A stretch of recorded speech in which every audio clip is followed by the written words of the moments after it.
இனிமே கண்ணை மூடிட்டு கடலை எண்ணெய் வாங்கலாம். ஏன்னா மந்த்ரா கடலை எண்ணெய் இதயத்தின் தயாரிப்பு. வறுக்க பொரிக்க ஏன் எல்லா சமையலுக்கும் மந்த்ரா தான். மந்த்ரா கடலை எண்ணெய், அபார ருசி, ஆரோக்கியமான உடல் நலம். தமிழக காங்கிரஸ் கட்சியின் பொதுச் செயலாளர் பதவியிலிருந்து செல்வம் தற்காலிகமாக நீக்கப்பட்டுள்ளார். கட்சியின் கட்டுப்பாட்டை மீறி செயல்பட்டதால் செல்வம் கட்சியிலிருந்து நீக்கப்படுவதாக அக்கட்சி மாநில தலைவர் செல்வ பெருந்தகை அறிவித்துள்ளார். இன்னும் 2 நாட்களில் காங்கிரஸ் கட்சியின் முக்கியமான நிர்வாகிகள் தவிகவில் ஐக்கியமாக போகிறார்கள்.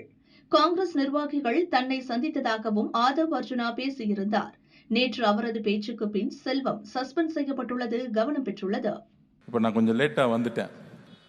ஏன் லேட்டாக வந்தேன் அப்படின்னா, காங்கிரஸ் கட்சியிலேருந்து, தமிழ்நாடு காங்கிரஸ் கட்சியிலேருந்து இன்னைக்கு இருக்க பொதுச் செயலாளர்கள், இன்னைக்கு இருக்க மாவட்ட நிர்வாகிகள் வந்து ஒரு 100 பேர் நம்ம ஆஃபீஸில் உட்காந்துக்கிட்டு இருக்காங்க. இந்த கட்சி உருப்படவே உருப்பாது. காங்கிரஸ் கட்சி நாங்கள் ஏதோ மாற்றங்கள் வரும்னு நினச்சோம், இந்த மாற்றங்கள் வரும்னு நினச்சோம். ஆனால் எல்லாம் ஏமாத்திட்டாங்க.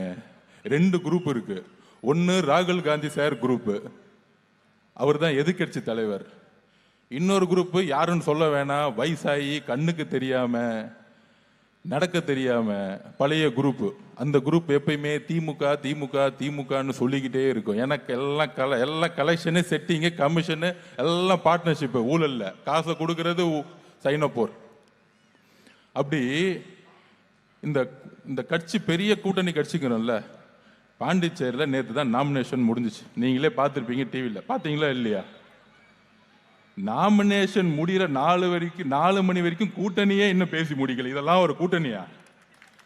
என்னடா 100 வருஷ கட்சி இது. இன்னொன்னு 75 வருஷம் கட்சியான் திமுக, இன்னொன்னு 100 வருஷ கட்சியான். நாமினேஷன் முடிய போது கூட்டணி முடியல. இன்னும் ஒரு அனுபவம் பார்த்தீங்களா இவங்களுக்கெல்லாம்?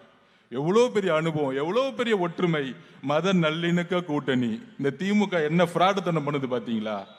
பாண்டிச்சேரியில் பிஜேபி ஜெயிக்கணுங்கிறதுக்காகவே இந்த திருட்டு திமுக காங்கிரஸை கடைசி வரைக்கும் அள வச்சு, கடைசி வரைக்கும் ஈவினிங் 3 மணி வரைக்கும் நாமினேஷன் முடிகிற வரைக்கும் அந்த உடன்படிக்கையில் சைன் போடாம பாதுகாட்டது ஜெகத் ரட்சகன்.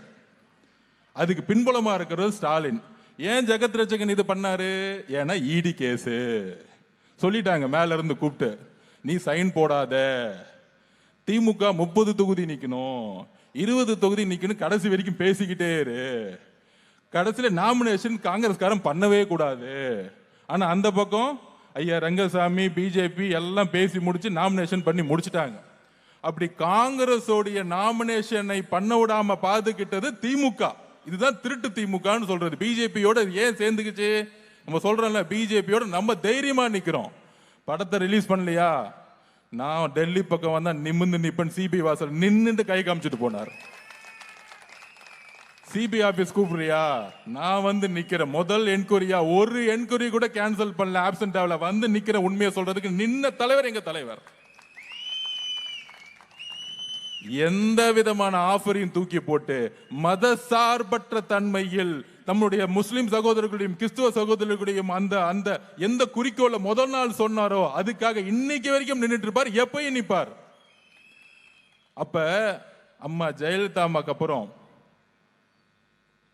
எம்ஜிஆர் அவர்களுக்கு அப்புறம் இந்த திமுகவை எதுக்கணும், டெல்லியில பிஜேபி எதுக்கணும்னா ஒரே உறுதியான தலைவர் இன்னைக்கு தமிழ்நாட்டில் நம்மளுடைய தலைவர் மட்டும்தான். ஸ்டாலின் சார் வந்து மேடைக்கு மேடை பேசுவார், மத சார்பற்றோம், பிஜேபி எல்லாம் பேசுவாங்க. பாண்டிச்சேரியில 4 மணி வரைக்கும் நாமினேஷனை தாக்கல் பண்ணாம விட்டது எதனால சொல்லுங்க மிஸ்டர் ஸ்டாலின் சார்? பாண்டிச்சேரியில நீங்க என்ன ஆளுங்கட்சியா? உங்க கட்சிக்கு என்ன எத்தனை எம்எல்ஏ இருக்கு? காங்கிரஸ் தானே ஆளுங்கட்சியா இருக்கணும். காங்கிரஸ் தானே வந்து பெரிய கட்சி. அங்கதானே அவங்க தானே முதலமைச்சர் வேட்பாளர். கடைசி வரைக்கும் பேச்சுவார்த்தை பண்ணி நாமினேஷன் பண்ண விடாம இன்னைக்கு வரைக்கும் பாதுகாத்து ஜெகத் ரட்சகன். ஏன்னா ஜெகத் ரட்சகன் மேல இடி கேஸ் இருக்கு. இடி கேஸ் இருக்குனால கூப்பிட்டு பிஜேபியில் கூப்பிட்டு சொல்லிட்டாங்க. கூப்பிட்டு சொன்னதுனால பேச்சுவார்த்தை நிப்பாட்டினாங்க. அங்க உங்களுக்கு எல்லாம் தெரியும், நாராயணசாமின்னு ஒருத்தர் இருக்கிறார், கேள்விப்பட்டீங்களா? கடைசியில் அவங்களுக்கே நாமினேஷன் பண்ணி பி ஃபார்ம் கொடுக்கல டெல்லியில இருந்து. இது வேணும். 2016 ஜெயிச்ச பிறகு, காங்கிரஸ் ஜெயிச்ச பிறகு அவர் முதலமைச்சர் ஆக்கினாங்க. அவருக்கு மக்கள் அரசியலே தெரியாது, மக்கள்கிட்ட போய் ஓட்டு வாங்கினதே கிடையாது.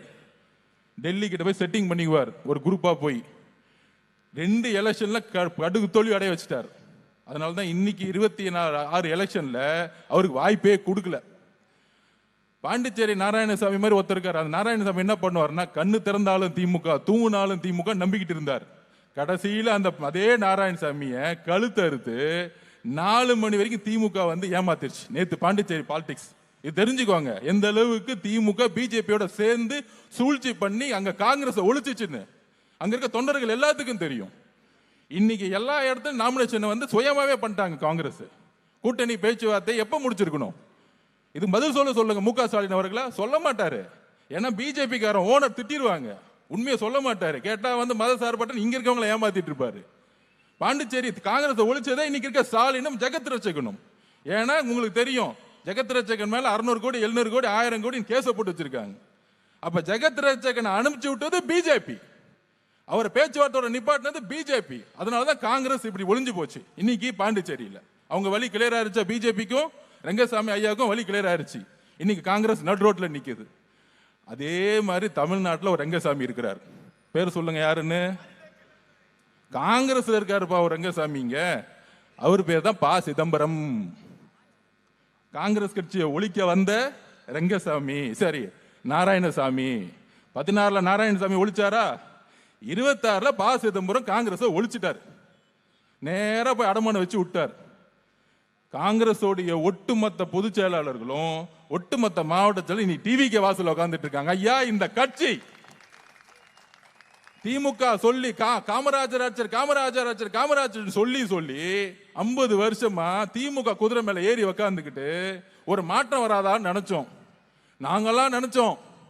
எங்க ராகுல் காந்தி சார் விஜய் மேலதான் அன்பு வச்சிருக்கிறார், இதுதான் உண்மை. நாங்க போய் கேட்டுட்டு வந்தோம். ஆனா அந்த பழைய வயசான குரூப் இருக்கு, அவங்கெல்லாம் சூழ்ச்சி பண்ணி ஏதோ பேசி போய் அடமானம் வச்சுட்டாங்க. வாங்க வேண்டிய பெட்டியெல்லாம் வாங்கி அடமானம் வச்சுட்டாங்க. எங்களுக்கு இந்த காங்கிரஸ் மேல நம்பிக்கையில 100 பேர் இன்னைக்கு வந்து நம்ம ஆபீஸ் வாசல்ல உட்கார்ந்துட்டு இருக்காங்க தலைவரை பார்க்கணும்னு. இதுதான் இன்னைக்கு காங்கிரஸோடைய மிகப்பெரிய பிளவு. இன்னும் 2 நாள்ல காங்கிரஸ் கட்சியோட முக்கியமான நிர்வாகிகள் டிவிக்கு ஐக்கியமா போறாங்க. இதுதான் உண்மை.